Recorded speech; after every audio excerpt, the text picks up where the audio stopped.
Welcome to Kenton Teaches. Enjoy the video. You start with essentials. Make sure the S23 Ultra has at least 20% battery, and you can unlock it with your PIN or biometrics. Once done, connect to Wi-Fi or mobile data so downloads and verification work smoothly. Now open Settings, then About Phone, and scroll to Software Information to find build number. You'll need it to enable developer controls.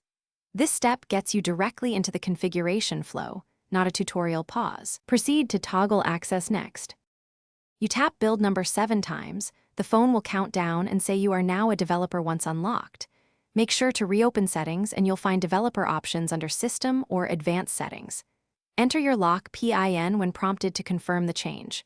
Once inside developer options, scroll carefully, do not change unfamiliar items.